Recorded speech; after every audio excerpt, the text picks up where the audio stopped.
How do you go about deciding whether or not quitting alcohol entirely is the best choice for you personally? Taking some goofy test that you find in the Ladies' Home Journal or on the internet to determine whether or not you are an alcoholic is probably not the best way to make this decision.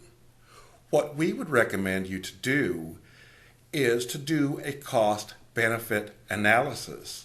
This is sometimes also referred to as a decisional balance sheet. To do a cost-benefit analysis, get out 4 sheets of paper. On the first sheet of paper, write down all the pros of drinking. On the second sheet of paper, write down all the cons of drinking. On the third sheet of paper, write down all the pros of quitting. On the fourth sheet of paper, write down all the cons of quitting. Now, if the pros of quitting outweigh the cons of quitting, and if the cons of drinking outweigh the pros of drinking, it's probably time for you to quit. Now that you've decided that you want to quit drinking completely, what is the best way of going about this?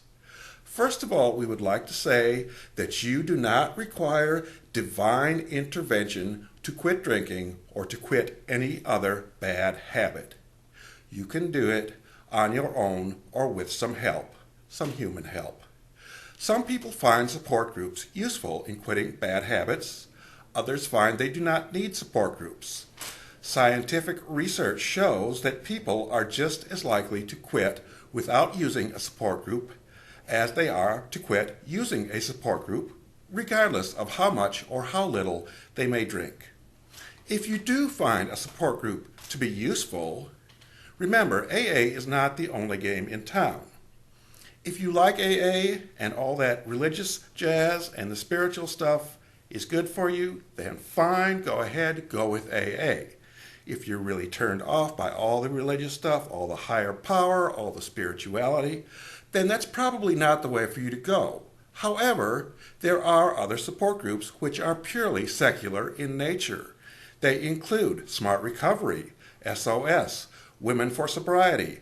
HAMS itself has an alcohol-free hamsters group.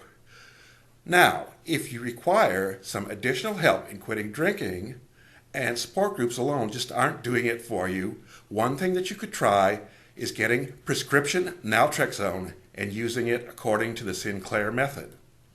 With the Sinclair method, you take the Naltrexone only before drinking.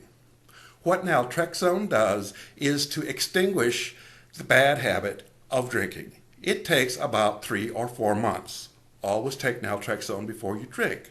After 3 or 4 months, you will no longer be interested in drinking, and you will either abstain or you will be a moderate drinker.